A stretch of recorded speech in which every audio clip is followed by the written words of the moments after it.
وقضى ربك ألا تعبدوا إلا إياه وبالوالدين إحسانا। আল্লাহ পাক রব্বুল আলামিন বান্দাদেরকে বলেন, এ বান্দা, তোমার জন্য আমি দুইটা কর্মসূচি দিলাম। এক নাম্বার কর্মসূচি, আল্লাহ তা'বুদু ইল্লা ইয়্যা। এক নম্বর কর্মসূচি হলো তুমি বান্দা আমি আল্লাহর ইবাদত বন্দেগী করবা। সূরা লুকমানের মধ্যে আল্লাহ পাক রব্বুল আলামিন কোরআনের মধ্যে এই আয়াতটা আল্লাহ তাআলা লিখে দিয়েছেন।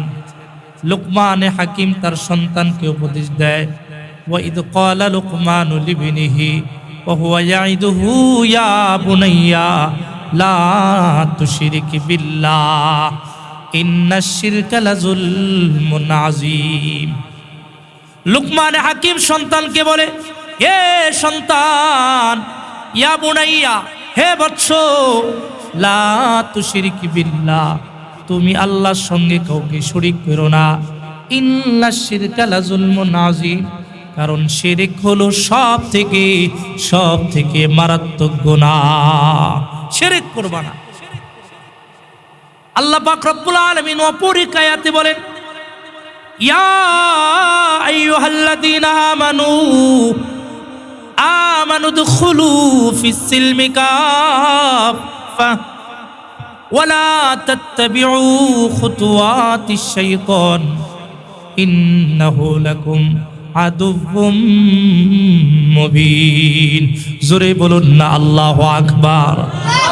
আল্লাহ পাক রব্বুল আলামিন বলেন, ইয়া আইয়ুহাল্লাযীনা আমানু দুখুলু, হে ঈমানদার, উদখুলু ফিস সিলমি কাফা, তুমি ইসলামের মধ্যে ঢুকবা, পরিপূর্ণভাবে ঢুকবা। ওয়ালা তাত্তাবিউ খুতুওয়াতিশ শাইতান, শয়তানের পদাঙ্ক কিন্তু অনুসরণ করবা না। কেন জানো? ইন্নাহু লাকুম আদুউম মুবিন, শয়তান হলো তোমার জন্য চরম প্রকাশ্য শত্রু। কথা কোন ঠিক কিনা? শয়তান প্রকাশ্য শত্রু। আল্লাহ বলেন, উদখুলু ফিস সিলমি কাফা, ইসলামের মধ্যে ঢুকো, পরিপূর্ণভাবে ঢুকবা, ভালোভাবে ঢুকো। কারণ শয়তান তোমাকে যে কোনো সময়, যে কোনো অবস্থায়, যে কোনো জায়গায়, যে কোনো পরিস্থিতিতে ধোঁকা দিতে পারে কি পারে না? জোরে বলুন, পারে কি পারে না? এজন্য আল্লাহ বলেন, উদখুলু ফিস সিলমি কাফা, ইসলামের মধ্যে ঢুকো, পরিপূর্ণভাবে ঢুকো। আল্লাহ পাক রব্বুল আলামিন বলেন, এ বান্দা,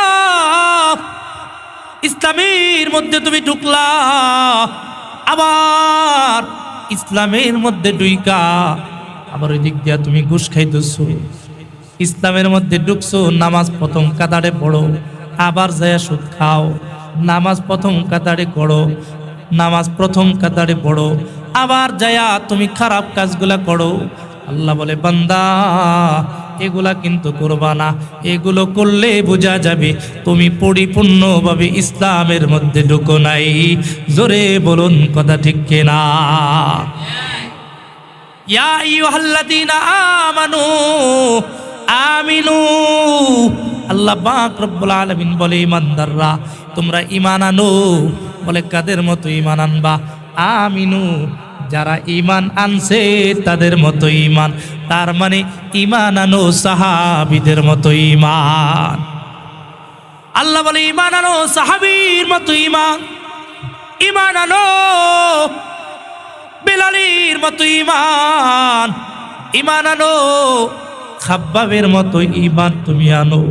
ঈমান আনো রে, ঈমান আনো আব্দুল্লাহ ইবনে হুযাফার মতো ঈমান আনো। ঈমান আনো হানজালার মতো ঈমান আনো। ঈমান আনো আল্লাহর রাসূল প্রিয় আশিক সাহাবীদের মতো ঈমান আনো। ঈমান আনো সাহাবীদের মতো ঈমান। আব্দুল্লাহ ইবনে হুযাফা এত বড় সাহাবী যে আব্দুল্লাহ ইবনে হুযাফা, উনার ঈমানের পাওয়ার কেমন দেখেন। আমরা তো দেখা যায় শত্রুর সামনে গেলে, বন্দুকের সামনে পড়লে, কোনো একটা অবস্থায় পড়লে ঈমান ছাড়তে একটু দ্বিধাবোধ করব না। আমাদের ঈমান এত দুর্বল, এত দুর্বল ঈমান। কিন্তু আব্দুল্লাহ ইবনে হুযাফার ঈমান কেমন?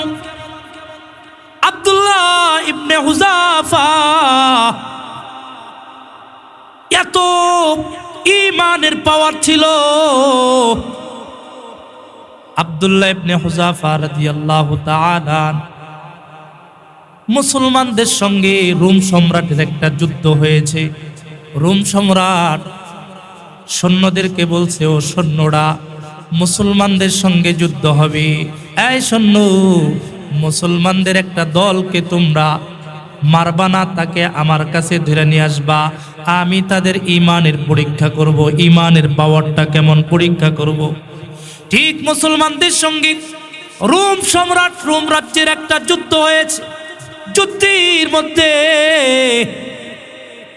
মুসলমানদের একটা দল কি ওই রোম সম্রাটের আদেশে সৈন্যরা ধরে নিয়ে রোম সম্রাটের কাছে পেশ করছি। হ্যাঁ রোম সম্রাট, এই যে নেন, এই দলটাকে আমরা আনছি, এই দলটাকে আপনি পরীক্ষা করেন, ঈমানের পরীক্ষা। জোরে আওয়াজ দেয়া বলেন না কিসের পরীক্ষা? আর একটু আওয়াজ দেয়া বলেন না কিসের পরীক্ষা? ঈমানের পরীক্ষা করেন। ও সম্রাট, ঈমানের পরীক্ষা করেন। কেমন ঈমান? রোম সম্রাট এবার দেখে অনেকজন মানুষ, অনেকগুলা সাহাবী। রোম সম্রাট চিন্তা করলো, এত সাহাবীকে যদি আমি বলি আমার দলে চলে আসো, তাহলে তো সম্ভব না, একসাথে সবাই আসবে না। কি করা যায়? বলে মেনটাকে যদি আমার দলে নিয়ে আসতে পারি, তাহলে একে একে সবগুলো আমার দলে চলে আসবে। কারণ নেতা যেদিকে যায়, পিছনে পিছনে পূজারাও সেই দিকে যায়। কথা কোন ঠিক কিনা? বড়টা যেই দিকে যায়, তো ওই তার অনুসারী তার দিকেই ছুটে। আব্দুল্লাহ ইবনে হুযাফা ওই দলের মধ্যে মেন। রোম সম্রাট বলতেছি, এই বলো তোমাদের মধ্যে মেন কে? কে তোমাদের মধ্যে বড় নেতা? সবাই আব্দুল্লাহ ইবনে হুযাফাকে বলছে, এই যে আব্দুল্লাহ, সে হলো আমাদের মেন, এই হলো আমাদের মেন, আপনি তার সঙ্গে কথা বলেন। আব্দুল্লাহ ইবনে হুযাফাকে এবার রোম সম্রাট পাশে নিয়ে বসাইছি। পাশে নিয়ে বসায়া বলতেছি, আব্দুল্লাহ রে, তোমাকে আমি বড় ভালোবাসি, বড় মোহাব্বত করি। ও আব্দুল্লাহ, তোমাকে বড় মোহাব্বত করতে চাই আব্দুল্লাহ রে, কিন্তু মাঝখানে একটা দেয়াল, মাঝখানে একটা দেয়াল আছে। তুমি মুসলমান আর আমি হইলাম বিধর্মী, মুসলমানের কারণে আমি তোমাকে ভালোবাসতে পারতেছি না। আব্দুল্লাহ রে, তুমি যদি ঈমানটা ছাইরা আমার দলে চইলা আসো, তাহলে আমি আমার সুন্দরী ষোড়শী রূপসী কন্যা তোমাকে দিয়ে দিব, আর আমার বিবাহের উপঢৌকন হিসেবে অর্ধেক রোম রাজ্যটা তোমার নামে লিখে দিব। রোম সম্রাট বলে, শুধু তাই না, বিবাহের পরই আমি যখন মারা যাব, মারা যাওয়ার পর আমার বাকি অর্ধেক রোম রাজ্যটাও তোমার হয়ে যাবে। তখন তুমি পুরা রোম রাজ্যের মালিক হয়ে যাইবারে। আব্দুল্লাহ, সিদ্ধান্ত নাও, বলো বলো, তুমি কি রোম রাজ্য নিবা? তুমি কি আমার মেয়েকে বিবাহ করবা? ইসলাম ধর্ম ছাড়বা নাকি তুমি ছাড়বা না? আব্দুল্লাহকে প্রস্তাব দেওয়ার পর রোম সম্রাটকে আব্দুল্লাহ ইবনে হুযাফা বলতেছে, এই রোম সম্রাট, আপনি কি বলেন, কি বলেন? আপনি বলতেছেন আমি আপনার রোম রাজ্যের জন্য আমি আমার ধর্মকে ছেড়ে দিব। আপনি একটা কথা কান, মনের দিলের কান দিয়ে শুনেন। ও সম্রাট, আমার এক হাতে যদি গোটা বিশ্ব, গোটা দুনিয়াও দিয়ে দেন, আমি আব্দুল্লাহ যেই নবী আর যেই আল্লাহর প্রতি ঈমান আনছি, জীবন চলে যাবে, ওই নবী আর ওই আল্লাহর থেকে ঈমান ছাড়তে পারবো না। আল্লাহু আকবার বলেন। জীবন চলে যাবে, ওই আল্লাহর থেকে আর নবীর থেকে ঈমান ছাড়তে পারবো না। আপনি আমাকে রোম রাজ্য দিতে চান, গোটা পৃথিবী দিলেও ছাড়বো। রোম সম্রাট চিন্তা করলো, না, এই অবস্থায় হবে না, কি করা যায়, কি করা যায়, আরো ভয় ভীতি দেখানো দরকার। সৈন্যকে ডাক দিছে, ডাক্তারকে ডাক দিছে, ডাক্তার রে, কারাগারটা খুইলা দাও, আব্দুল্লাহ কি কারাগারের মধ্যে তুমি ঢুকায়া দাও, আর কারাগারটা খুলবা না, তুমি তাকে খাবার দিবা না। খাবার দিবা কখন জানো? যখন আব্দুল্লাহর অবস্থা খুবই কঠিন হয়ে যাবে, এমন অবস্থায় তুমি খানা দিবা। ডাক্তার এবার আব্দুল্লাহকে ঢুকাইয়া দিছে, কারাগারটা আটকাইয়া দিছে, খানা দেয় না। একদিন খানা দেয় না, 2 দিন খানা দেয় না, 3 দিন খানা দেয় না, এভাবে 1 সপ্তাহ খানা দেয় না।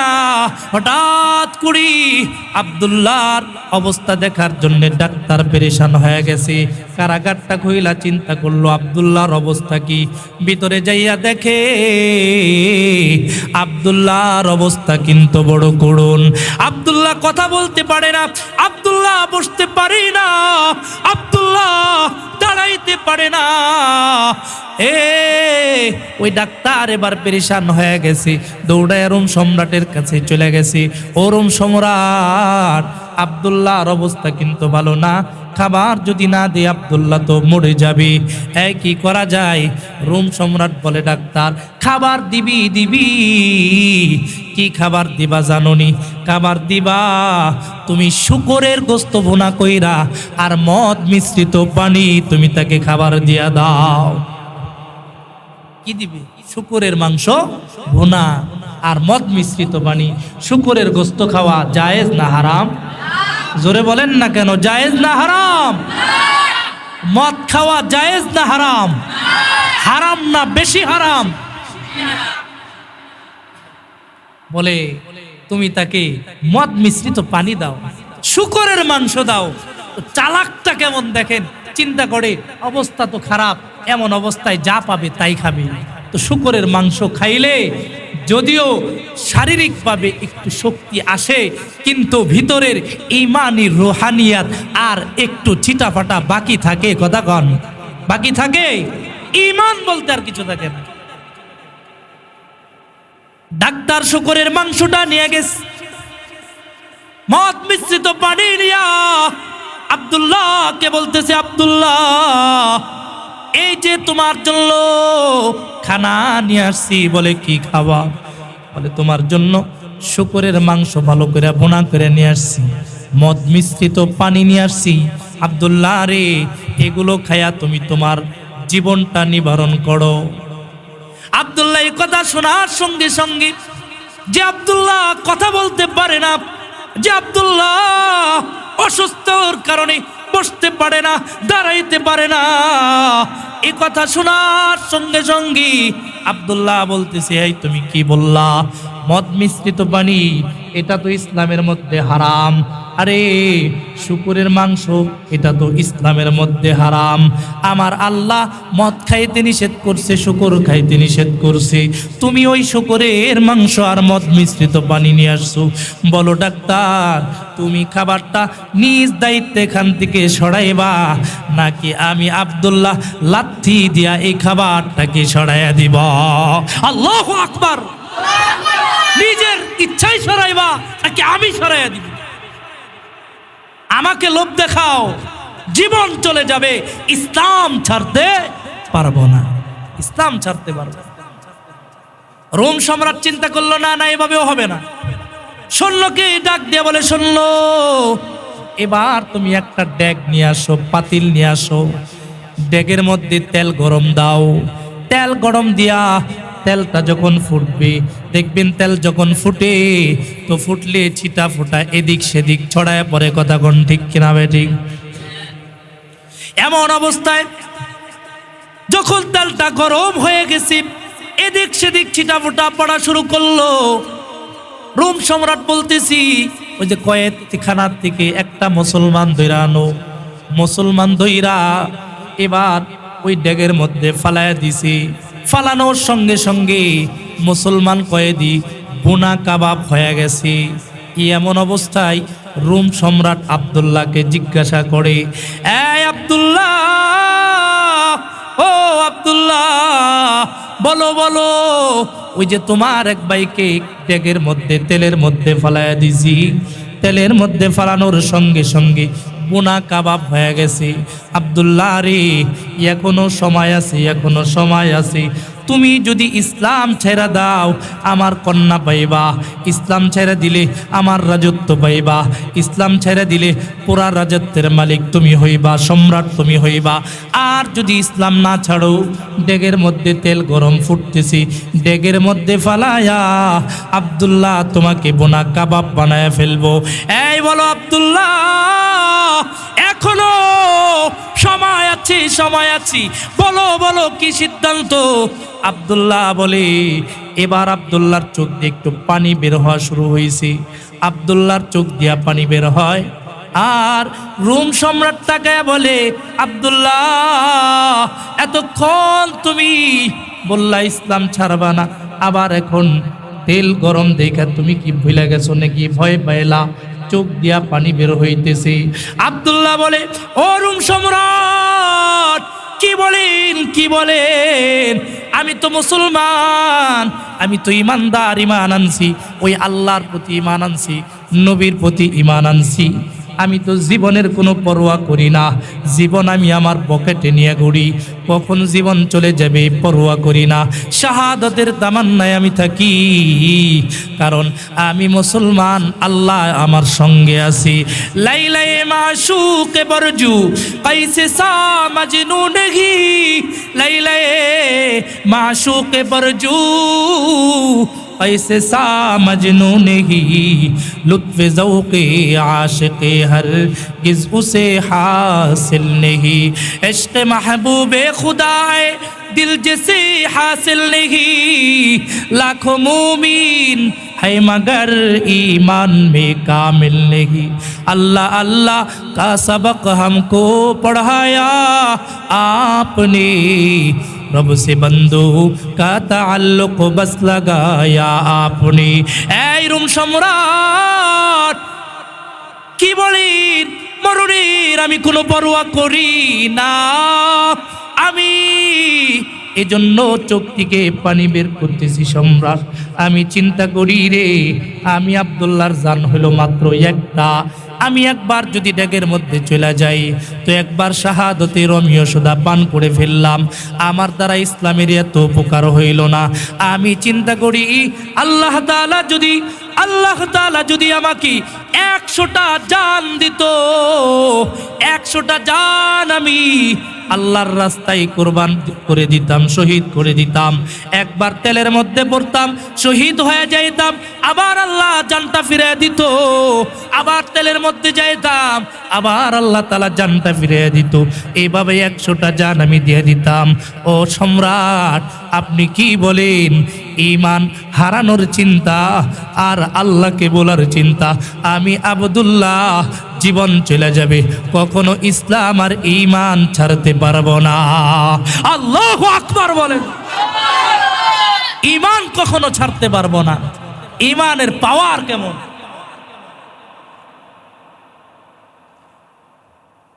ঈমানের পাওয়ার কেমন ছিল! আর আমাদের ঈমান কি দুর্বল। এজন্য মুসলমান ঈমানদার, আল্লাহ পাক রব্বুল আলামিন বলেন, ওয়াকাদা রাব্বুকা আল্লা তা'বুদু ইল্লা ইয়া। 1 নম্বর কর্মসূচি তোমার, তুমি আমি আল্লাহর ইবাদত বন্দেগি করবা। তাহলে বলেন না, ইবাদত বন্দেগি করতে হবে কার? জোরে বলুন কার? ঈমানি আওয়াজে বলুন কার? আল্লাহর ইবাদত বন্দেগি। 2 নম্বর, অবিল ওয়ালিদাইনি ইহসানা। আল্লাহ বলি, আমার ইবাদত বন্দেগি করার পরে তোমার কাজ হলো তুমি তোমার মা বাবার প্রতি ইহসান করবা, মা বাবার খিদমত করবা, মা বাবার খিদমত। আচ্ছা, আপনারা এখানে যারা আছেন, এখানে মা নাই বাবা নাই এমন কয়জন আছেন? একটু হাতটা দেখি, হাত ওঠান। মা নাই বাবা নাই, হাত নামান, আল্লাহ তাআলা দোয়া করেন, আল্লাহ তাআলা আমাদের মা বাবা কবরের আযাবকে মাফ করে দেন, জোরে বলুন আমিন। আল্লাহ জান্নাতের বাগান বানায় দেন, জোরে বলুন আমিন। মা বাবার জন্য দিলটা কাঁদে আপনাদের? কাঁদে? দিলটা কাঁদে? মা বাবা কেমন জিনিস! হ্যাঁ, মা বাবা এমন জিনিস, যার মা বাবা নাই সে বুঝে মা বাবার দরদ। যার মা বাবা আছে সে মা বাবার গুরুত্ব দিতে চায় না, ঠিক মতো। কথা কোন ঠিক না বেঠি? আল্লাহ বলেন ওয়াবিল ওয়ালিদাইনি ইহসানা, মা বাবার প্রতি ইহসান করো। মা বাবা এমন জিনিস, মা বাবা যদি একবার চলে যায়, ওই মা ওই বাবার প্রতি আর কখনো কিন্তু ডাইকাও পাইবা না। কথা কোন ঠিক কিনা? জীবনের মূল কষ্ট মায়ের প্রসব বেদনা, জীবনের মূল কষ্ট মায়ের প্রসব বেদনা। সাত আসমান সাত জমিন তখন মায়েরই মাথায়। এমন মা কি কেমনে আজি, এমন মা কি কেমনে আজি যাব আমি ভুলিয়া, আমার প্রাণের মা পাগো মা, ও গো মা কোথায় গেলা মোরে ছাড়িয়া, মা গো মা, ও গো মা কোথায় গেলা মোরে ছাড়িয়া। জনম দুঃখী একা আমি, চাই না কেহ ফিরিয়া। জোরে বলেন মারহাবা। এ মুসলমান ইমানদার, যার মা নাই, যার বাবা নাই, গভীর মনোযোগ দিয়া দুই চারটা কথা শোনো রে বাবা। বহু দূর থেকে আসছি, মা বাবার দরদটা কেমন আল্লাহ তাআলা কি বলছে একটু শুনেন না। আল্লাহ পাক রব্বুল আলামিন বলেন ওয়াবিল ওয়ালিদাইনি ইহসানা, মা বাবার প্রতি ইহসান করো, মা বাবার প্রতি দয়া করো। সন্তান, তোমার মা বাবা তোমাকে জন্ম দিছে, এই মা বাবার জন্য তোমার জন্য 5টা কর্মসূচি। জোরে বলুন কয়টা কর্মসূচি? মা বাবার উপরই সন্তানের জন্য 5টা কর্মসূচি। মুসলমান ইমানদার, আল্লাহ পাক রব্বুল আলামিন কুরআনুল কারীমের মধ্যে জানায় দিতেছেন 5টা কর্মসূচি হলো ইম্মা ইয়াবলুগান্না ইনদাকাল কিবারা আহাদুহুমা আও কিলাহুমা ফালা তাকুল লাহুমা উফ। এই বান্দা, 1 নম্বর তোমার কর্মসূচি হলো, তুমি সন্তান, তোমার মা বাবা যখন বৃদ্ধ হয়ে যায়, মা বৃদ্ধ হয়ে গেছে অথবা বাবা বৃদ্ধ হয়ে গেছে অথবা মা বাবা দুজনই বৃদ্ধ হয়ে গেছে, ফালা তাকুল লাহুমা উফ। 1 নম্বর কাজ হলো ওই মা বাবাকে কখনো উফ শব্দ, উহ আহ শব্দ বলবা না। 1 নম্বর, উহ শব্দ বলা যাবে না। মা বাবার সঙ্গে উহ শব্দ বলা যাবে না, অথবা এমন কোনো আচরণ মা বাবার সঙ্গে করা যাবে না যেই কারণে মা বাবা তোমার প্রতি উহ শব্দ বলে। ফালা তাকুল লাহুমা উফ। 1 নম্বরে হলো ফালা তাকুল লাহুমা উফ, উফ শব্দ বলা যাবে না এ বান্দা। 2 নম্বর কর্মসূচি হলো ওয়ালা তানহারহুমা। 2 নম্বর, তুমি তোমার মা বাবাকে কখনো তিরস্কার করবা না, তুমি তোমার মা বাবাকে কখনো বৎসনা করবা না, কখনো বলবা না এই বৃদ্ধ এই বুড়া তুমি মরতে পারো না, বয়স তো কম হইল না, তুমি কেন মরতে পারো না। বাংলার জমিনে এমন সন্তান আছে না নাই, যেই সন্তান মা বাবাকে বাড়িতে গিয়া ধমক দিয়া কথা কয়? আছে না নাই? সব জায়গায় সবার সঙ্গে মিষ্টি মিষ্টি কথা কয়, সুন্দরভাবে কথা বলে। ঘরের ভিতরে আসলে মা বাবার সঙ্গী খারাপ আচরণ শুরু হয়ে যায়। আল্লাহ কয় ওয়ালা তানহারহুমা, তুমি কিন্তু বৎসনা করো না, তুমি কিন্তু তিরস্কার করো না। 3 নম্বর কর্মসূচি হলো ওয়াকুল্লাহুমা কওলান কারীমা, তুমি তোমার মা বাবার সঙ্গে সুন্দরভাবে ভালোভাবে কথা বলবা। জোরে বলুন না মারহাবা। ভালোভাবে কথা বলবা, সুন্দরভাবে কথা বলবা, নম্রভাবে নিচু স্বরে মা বাবার সঙ্গে কথা বলবা। ওয়াকুল্লাহুমা কওলান কারীমা। আল্লাহ কয় 4 নম্বর কর্মসূচি হলো ওয়াখফিদ লাহুমা জানাহাদ্দুল্লি মিনার রাহমা। আল্লাহ তাআলা বলে তোমার 4 নম্বর কর্মসূচি হলো তুমি মা বাবার সামনে তুমি তোমার রহমতের করুণার চাদর তুমি বিছায়া দিবা। মা বাবার সামনেই তোমার করুণার চাদরটা বিছায়া দাও। মা বাবা সন্তানকে দিতে দিতে অভ্যাস, কথা কোন ঠিক না বেঠিক? সারা জীবন সন্তান বড় হয়ে গেছে, কোটি টাকা কামায়, মা বাবা তারপরেও সন্তানকে বলে না সন্তান আমার এটা খেতে মন চাই, আমাকে এনে দাও। কেন বলে না? গায়রতে লাগে। কারণ বাবা সারা জীবন কামাই কইরা তোমারে খাওয়াইছে, মা সারা জীবন পাকায়া পাকায়া তোমারে খাওয়াইছে। তুমি বড় হইলেও মা বাবার থেকে তুমি ছোট, তুমি বাচ্চা। এজন্য সন্তান যত বড় হয় তবুও সন্তানের কাছে মা বাবা কখনো কোনো কিছু চায় না। চিৎকার করে বলুন, কথা ঠিক না বেঠিক? কখনো চায় না। এজন্য আল্লাহ বলেন ওয়াকফিদ লাহুমা জানাহাদ্দুল্লি মিনার রাহমা, তুমি তোমার রহমতের চাদরটা তোমার মা বাবার সামনে তুমি বিছায়া দাও। আর বলো বাবা সারা জীবন তো কামাই করছেন, মা সারা জীবন তো পাকাইছেন, আপনি সারা জীবন পাকাইছেন, হ্যাঁ আমাদেরকে না খাওয়ায়া কখনো তো আপনি খান নাই। আপনার কি একটু আপেল খেতে মনে চায়? একটু আঙ্গুর খেতে মনে চায়? একটু কমলা খেতে মনে চায়? আপনি এনে বাবা মার সামনে দিবেন। এটা হলো রহমতের চাদর বিছায়া দেওয়া। জোরে বলুন না আল্লাহু আকবার। ওয়াখফিদ লাহুমা জানাহাদ্দুল্লি মিনার রাহমা। আল্লাহ পাক রব্বুল আলামিন বলেন এ বান্দা তুমি তোমার রহমতের চাদরটা বিছায়া দাও। মা বাবার সঙ্গে এমন ভাবে কথা বলো, এমন ভাবে ফ্রি হয়ে যাও, বন্ধু হয়ে যাও। মা বাবার কোনো কিছু খেতে মন চাইলে যেন নির্দ্বিধায় সন্তান তোমাকে মা বাবা বলতে পারে। আল্লাহ পাক রব্বুল আলামিন বলেন মা বাবা বাঁচা থাকলে এই 4টা কর্মসূচি তোমার জন্য।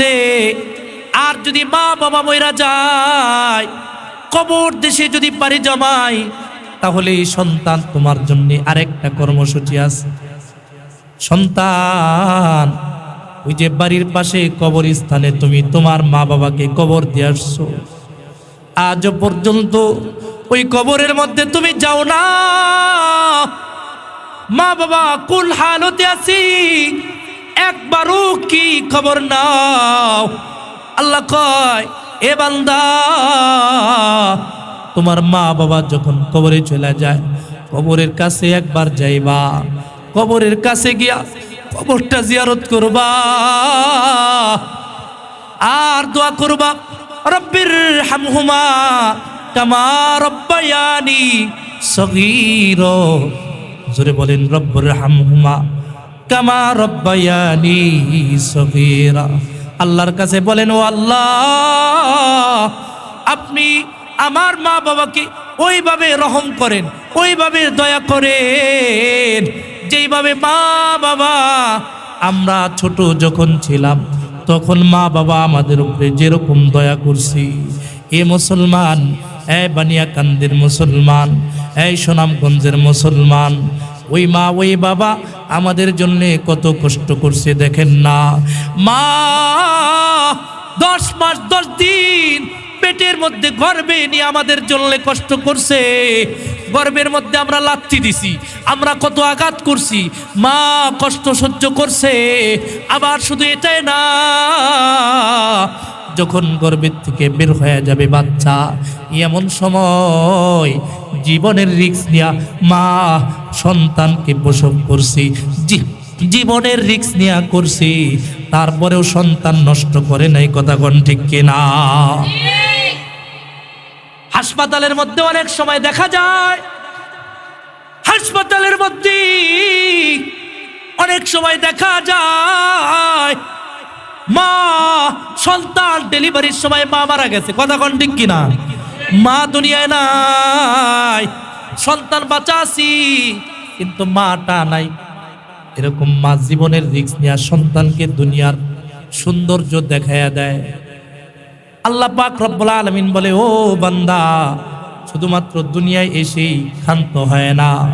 ওয়া হামলুহু ওয়া ফিসালুহু, আল্লাহ পাক রব্বুল আলামিন বলে, বান্দা যখন তুমি দুনিয়াতে আসছো, দুনিয়াতে আসার পরে তোমার মার তুমি দুধ পান করছো, একদিন দুই দিন না, মার দুধ পান করছো প্রায় 2 বছর।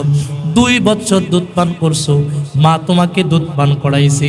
এক স্তনের দুধ একটু কম, তুমি কান্না করে দিছো, খাইবা না, সঙ্গে সঙ্গে আর এক স্তরের মধ্যে দিছে, ওই স্তরের মধ্যে দুধ একটু বেশি, তুমি কান্না করে দিছো। আবার মা কখনো কষ্ট পায় নাই, আস্তে আস্তে তোমাকে খাওয়াইছে, তোমাকে দুধ পান করাইছে।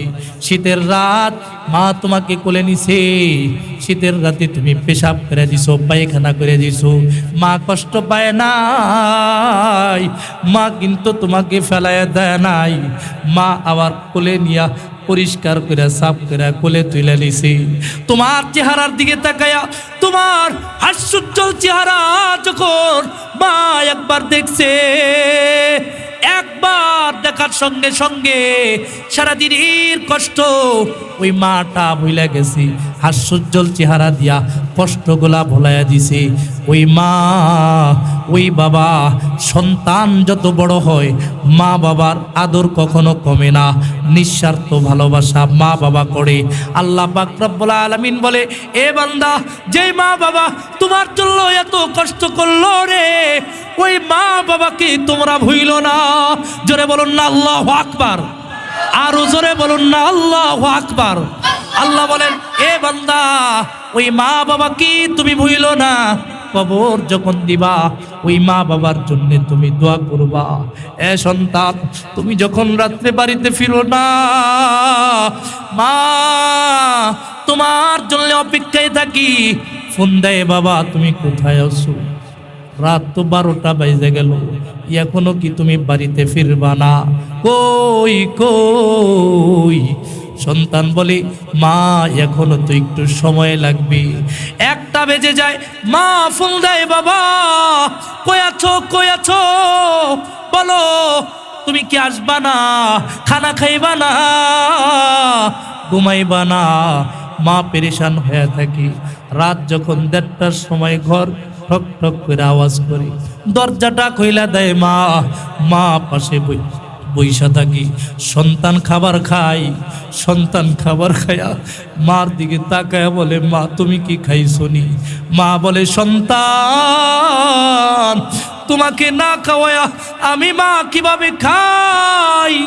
আমি মার গলার মধ্যে তোমার খাবার না ঢুকলে আমার খাবার ঢুকবে না। জোরে বলুন না আল্লাহু আকবার, আরো জোরে বলুন না আল্লাহু আকবার। ও মা, ওই মা ওই বাবার জন্য একবার কি দোয়া করা যাবে না? নামাজের মধ্যে যখন আমরা হাত উঠাবো, কবর যখন জিয়ারত করব, ওই মা বাবার জন্য একবার দোয়া করা যাবে না? রব্বির হামহুমা কামা রব্বায়ানি সগীরা। আমার সঙ্গে সঙ্গে বলেন, রব্বির হামহুমা কামা রব্বায়ানি সগীরা। ওই মা বাবার জন্যে দরদ থাকা লাগবে। যার মা নাই, যার বাবা নাই, অনেক ভাইয়েরা বলে, হুজুর আগে মা কত কষ্ট করছে, আমার বাবা এত কষ্ট করছে, কষ্ট করে পড়ালেখা করাইছে, আমরা এখন ব্যবসা করি, বাণিজ্য করি, কোটি কোটি টাকা কামাই করি হুজুর, কিন্তু টাকা খাওয়ার মতো মানুষ নাই, কিন্তু ওই মা বাবাকে দেখতে পারিনি। যখন কামাই শিখলাম, টাকা কামানো শিখলাম, তখন আর মা বাবাকে পাইলাম না। এমন সন্তান আছে না নাই? জোরে বলুন, আছে না নাই? মুহতারাম হাজিরিন, আল্লাহ রসুল সাল্লাল্লাহু আলাইহি ওয়াসাল্লাম, আল্লাহ রসুলের নিকটে এক সাহাবী আসছেন।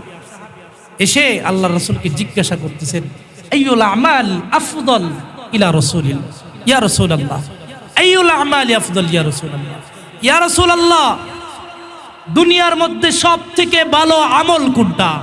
কয়টা আমল আছে দুনিয়ার মধ্যে সব থেকে ভালো আমল? আল্লাহর রাসূল বলেন, সালাসা, তিনটা। জোরে বলুন, কয়টা? দুনিয়ার মধ্যে উত্তম আমল কয়টা? জোরে বলেন, তিনটা। এক নম্বর, আল্লাহর রাসূল বলেন, as-salatu fi waqtiha। এক নম্বর হলো আজান হয়ে গেছে, সঙ্গে সঙ্গে তুমি নামাজ পড়া নাও। আজান হয়ে গেছে, আর বিলম্ব করবা না, নামাজ পড়া নাও। মুহতারাম হাজিরিন, আপনি চাকরি করেন, আপনি ব্যবসা করেন, আপনি বাণিজ্য করেন, যা কিছু করেন না কেন, আপনি আজান হয়ে গেছে, দেরি করবেন না, সঙ্গে সঙ্গে নামাজ পড়ে নেবেন। ইনশাআল্লাহ পারবেন তো? ইনশাআল্লাহ। এক নম্বর as-salatu fi waqtiha। দুই নম্বর বিররুল ওয়ালিদাইন, মাতা পিতার খেদমত করা। দুই নম্বর কি? মাতা পিতার খেদমত করা। তিন নম্বর আল জিহাদু ফি সাবিলিল্লাহ, আল্লাহর রাস্তায় জিহাদ করা। এটা হলো দুনিয়ার মধ্যে সব থেকে ভালো আমলের মধ্যে একটি আমল। এরপরে আল্লাহ রাসূল বলেন, জিহাদের চাইতেও মা বাবার খেদমত এটা আরো বড় আমল। জোরে বলুন সুবহানাল্লাহ। জিহাদের তুলনায় মা বাবার খেদমত এটা আরো বড় আমল। যা রাজুলুন ইলা রাসূলিল্লাহি সাল্লাল্লাহু আলাইহি ওয়াসাল্লাম, এক ব্যক্তি আল্লাহর রাসূলের কাছে আসছে, ইস্তাযিনুহুল জিহাদ। লোকটা এসে আল্লাহর রাসূলকে বলতেছে, ইয়া রাসূলুল্লাহ, ইয়া হাবিবাল্লাহ, বলেন না আমি জিহাদে যাইতে চাই। ইস্তাযিনুহুল জিহাদ, জিহাদের অনুমতি আমাকে দিবেননি, জিহাদের অনুমতি চাই। আল্লাহর রাসূল বলেন, এই সাহাবী, তোমার ঘরে কি মা বাবা আছে? বলে, হ্যাঁ, আমার মা বাবা ঘরের মধ্যে আছে। আল্লাহর রাসূল বলেন, ফাফিহি মা ফাজাহিদ, তুমি তোমার মা বাবার খেদমত করো। এই মা বাবার খেদমত হলো তোমার জন্য বড় জিহাদ। আল্লাহু আকবার বলেন। তোমার মা বাবা আছে তো মা বাবার খেদমত করো, ওই মা বাবার খেদমতটা তোমার জন্য জিহাদ। আহা, মা বাবার খেদমত কত বড় জিনিস। মা বাবা খুশি তো আল্লাহ খুশি, মালিক খুশি। মা বাবা বেজার তো মালিক বেজার। রেজার রব্বি রেজাল ওয়ালিদাইন, সাখাতুর রব্বি ফি সাখাতিল ওয়ালিদাইন। মা বাবা খুশি তো মালিক খুশি, মা বাবা বেজার তো মালিক বেজার। সাহাবীদেরকে আল্লাহ রাসূল বারবার বলতেন, সাহাবীরা, তোমাদের ঘরে এমন দুইটা দরজা, জান্নাতের দরজা আছে, যেই দরজাগুলা জান্নাতের স্পেশাল দরজা। একটু আওয়াজ করে বলতে পারবেন নি সুবহানাল্লাহ? সাহাবীরা বলে, ইয়া রাসূলুল্লাহ, দরজা দুইটা কি? আল্লাহর রাসূল বলেন, এক নম্বর দরজা হলো আল আব। এক নম্বর জান্নাতের স্পেশাল দরজা হলো আল আব। দুই নম্বর স্পেশাল দরজা আল উম, মা আর বাবা। এটা হলো জান্নাতের স্পেশাল দুইটা দরজা। এই দুইটা দরজা প্রত্যেকের ঘরের মধ্যে আছে। এই দুইটাকে যদি কেউ সন্তুষ্ট করতে পারে, হুমা জান্নাতুকা ওয়া হুমা নারুকা, দুইটাকে কেউ যদি মানাইতে পারে আর সন্তুষ্ট করে যাইতে পারে, ওই ব্যক্তির আর কোনো টেনশন নাই, দুইজনের আর কোনো পেরেশানি নাই। মা বাবা খুশি তো মালিক খুশি। আল্লাহ তাআলা মা বাবার ওসিলাই, মা বাবার সন্তুষ্টির ওসিলাই বান্দাকে জান্নাতের ভাগীদার করে দিবে। জোরে বলুন না সুবহানাল্লাহ। এজন্য মুসলমান ইমানদার, মা বাবাকে সন্তুষ্ট করা লাগবে। মা বাবার সন্তুষ্ট যদি না হয়, আপনি বড় বুজুর্গ হইতে পারেন, আপনি যদি কাবা শরীফের ইমামও হয়ে যান, মা বাবা যদি অসন্তুষ্ট হয়, তাহলে কিন্তু আপনার নাজাতের কোনো ধরনের পন্থা আর পথ অবশিষ্ট নাই। কারণ মা বাবা অখুশি তো মালিক অখুশি। মুহতারাম হাজিরিন, একজন ওলি ছিল বুজুর্গ, জুরাইজ বড় বুজুর্গ, এত বড় বুজুর্গ, রাতের বেলায় কখনো তাহাজ্জুদ মিস হইতো না। ওয়া মিনাল লাইলি ফাতাহাজ্জাদ বিহি নাফিলাতাল লাক আসা আইয়াবাতাকা রব্বুকা মাকামাম মাহমুদা। রাতের বেলায় তাহাজ্জুদ কখনো মিস হইতো না। এই আল্লাহর ওলি রাতের বেলায় তাহাজ্জুদ করতেছে। মা মা পাহাড়ের উপরে এই যে নামাজ খানা, ইবাদত খানা, এখানে গিয়া ডাক দিয়া বলে জুরাইজ বলে ডাক দিছে, এই জুরাইজ খুলো খুলো, দরজা খুলো। জুরাইজ নামাজ পড়ে আর নামাজের মধ্যে চিন্তা করে আমি কি মায়ের ডাকে সাড়া দিব নাকি সাড়া দিব না। সলাতি ওয়া উম্মি, আমি আমার মায়ের ডাকে সাড়া দিব কি দিব না, এই চিন্তা করে সে আর নামাজের মধ্যে শামিল হইয়া মায়ের ডাকে সাড়া দেয় নাই। একবার, দুইবার, তিনবার ডাক দিছে, যখন দেখে শুনে না, মা তাকে বদদুয়া দিয়ে দিছে, আল্লাহুম্মা লা তুমিতহু ইল্লা আনতা ইয়াহুল মুমিসাত। ও আল্লাহ, তুমি আমার সন্তান, তাকে কিন্তু কোনো বেশ্যার অপকর্মের অপবাদ না দেখায়া তুমি কিন্তু তাকে মৃত্যু দিও না। মায়ের দোয়া কবুল হয়ে গেছে। মা দোয়া করলে কবুল, বদদোয়া করলেও কবুল। কথা করাল ঠিক কিনা বেটে? দোয়া করলেও কবুল, বদদোয়া করলেও কবুল। মা হলো ছুরির মতো, আপনি তরমুজ যদি রাখেন আর উপরে দিয়া ছুরি দেন, তরমুজটাই কাটবে, আর যদি ছুরি নিচে দেন আর তরমুজটা উপরে দেন, তবুও কিন্তু তরমুজটাই কাটবে। কথা কোন ঠিক না বেঠিক? ছুরির কোনো সমস্যা হবে না। এজন্য মুসলমান ইমানদার, মা দোয়া করছে তো সঙ্গে সঙ্গে কবুল হয়ে গেছে। কিছুদিন পরের ঘটনা, এক নারী তার নামে অপকর্মের অপবাদ দিয়ে ফেলছে। বলছে, জুরাইজ আমার সাথে অপকর্ম করছে, আমার সঙ্গে অপকর্ম কইরা আমার সন্তান হইছে, গর্ভে সন্তান আসছে। মানুষেরা তো চিন্তা করলো, এত বড় বুজুর্গ, যাকে আমরা পীর সাহেবের মতো মানি, যাকে আমরা ভক্তি করি, যার কাছে আমরা যাই, সে নাকি এত খারাপ, উপর দিয়া ফিটফাট, ভিতর দিয়া সদরগা, উপর দিয়া সে এত ইবাদত বন্দেগি করে আর ভিতর দিয়ে অপকর্ম কইরা বেড়ায়। এবার মানুষরা খেপে গেছে, তার ইবাদত খানা ভাঙে ফেলছে, তার শরীরের উপরেও আঘাত করে ফেলছে। তো এবার সে বলতেছে, এই তোমরা আমার উপরে আঘাত কেন করো? কি আমি অপরাধ করছি? লোকেরা বলে, তুমি এই যে মহিলা দাবি করতেছে, তার সঙ্গে অপকর্ম করে তুমি তার পেটের মধ্যে সন্তান বাজাইছো, যারও সন্তান বাজাইছো। জুরাইজ বলতেছি, এই কি বলো, এটা আমি কেন করব? বলে, না, তোমার কথা আর বিশ্বাস করি না। বলে, হ্যাঁ, যদি বিশ্বাস না করো তাহলে ওই যে মহিলা তাকে আমার কাছে আনো। মহিলাকে জিজ্ঞাসা করতেছে, মহিলা বলো, তোমার সন্তানের বাবাকে বলে তুমি? কি বলছো? তুমি? তোমার সন্তানের বাবা কি? বলে তুমি। চমকে উঠছেনি? বলতেছে, আমি। হ্যাঁ, তুমি কারো কাছে আসো, আমার আরো কাছে আসো। মহিলাটি কি কাছে আনার পর মহিলার পেটের মধ্যে বাচ্চা। জুরাইজ বলে, আমি 2 রাকাত নামাজ পড়ব, নামাজের অনুমতি দেন। নামাজের অনুমতি দেওয়া হয়েছে। নামাজের মধ্যে সিজদায় গিয়ে আল্লাহকে বলে, আল্লাহ, আপনি এত বড় অপবাদের মধ্যে আমাকে ফালাইছেন, আপনি আমার সম্মানটা রক্ষা করেন, আমার সম্মানটা আপনি বাঁচাইয়া দেন। মহিলাকে সামনে আসছি, জুরাইজ মহিলার বাচ্চাকে লক্ষ্য করে বলছি, এই বাচ্চা, উলমান হুয়া আবু, কে তোমার বাপ? বলো না, তুমি বইলা দাও কে তোমার বাপ। তুমি যদি এক আল্লাহ তোমাকে পাঠায়া থাকে, বলো কে তোমার বাপ? সন্তান পেটের থেকে বইলা দিছে, আংতা লাস্তা আবি, আপনি আমার বাপ নয়, আমার বাপ হলো আর রাই হুয়া আবি।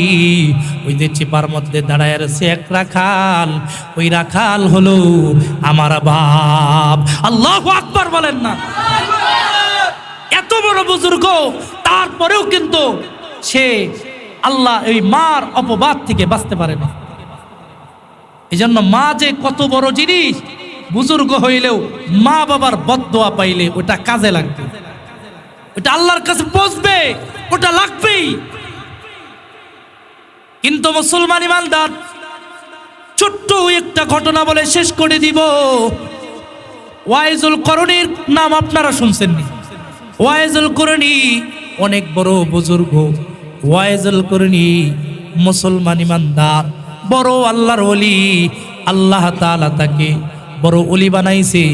আল্লাহ তাআলা তাকে এমন পাওয়ার দিছে, ওয়াইজুল করণী দোয়া করতে দেরি হয়, দোয়ার সঙ্গে সঙ্গে আল্লাহর কাছে কবুল হইতে দেরি হয় না।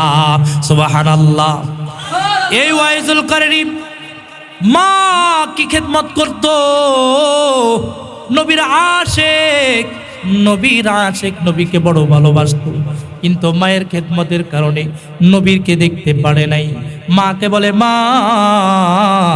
আমি আমার নবীকে দেখতে চাই, বড় মহাব্বত করি নবীকে, নবীর বড় আশিক, আমাকে একটু অনুমতি দিবানি? মা বলে, ওয়াইজ করণী, ও ওয়াইজ করণী, তুমি যদি চলে যাও, নবীর কাছে যদি চলে যাও, আমি মার খেদমত কে করবে? আমি একা হয়ে যাব। ওয়াইজ করণী রে, তুমি আমার খেদমত করো, আমার জন্য একটু স্যাক্রিফাইস করো। ওয়াইজ করণী মায়ের খেদমতের কারণে নবীকে আর দেখতে পারে নাই। মা ওই মালিক কি দোয়া করছে, আল্লাহ আমার ওয়াইজ করণী আমার খেদমতের কারণে আমার নবীকে দেখতে পারে নাই। আল্লাহ গো, আমার ওয়াইজ করণী রে তুমি বড় আল, বড় বলি বানায় নিও, এবং তুমি তাকে মুস্তাজাবুদ দাওয়া বানায় দিও। জোরে বলুন না সুবহানাল্লাহ।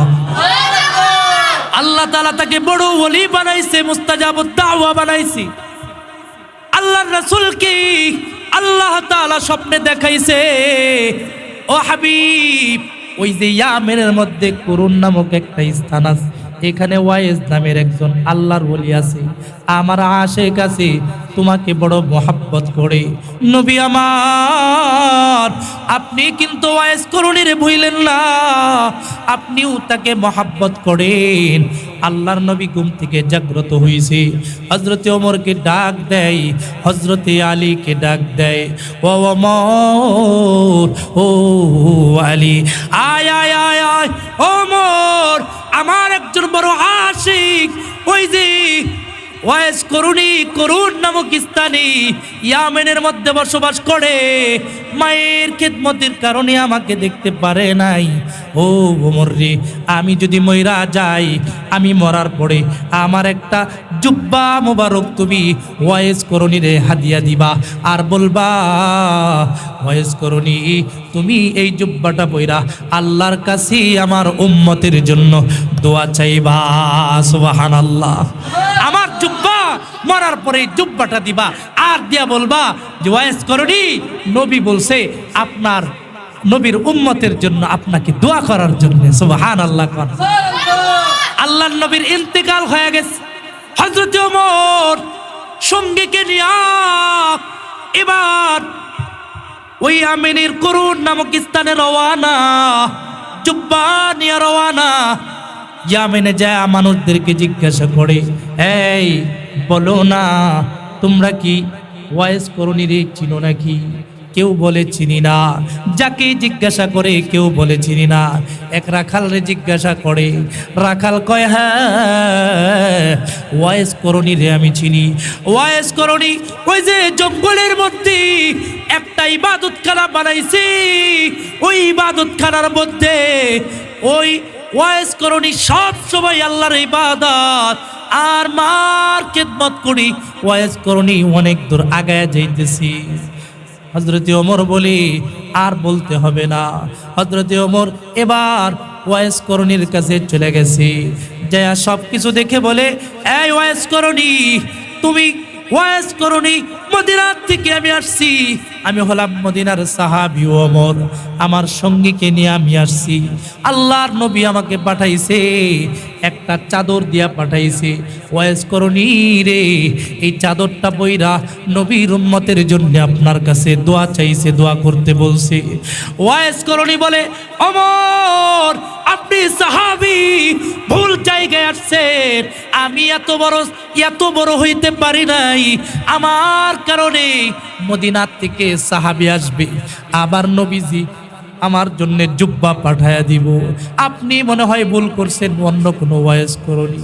হযরত ওমর বলে, না না, অন্য কোনো ওয়াজ করনি না, তুমি ওয়াজ করনি।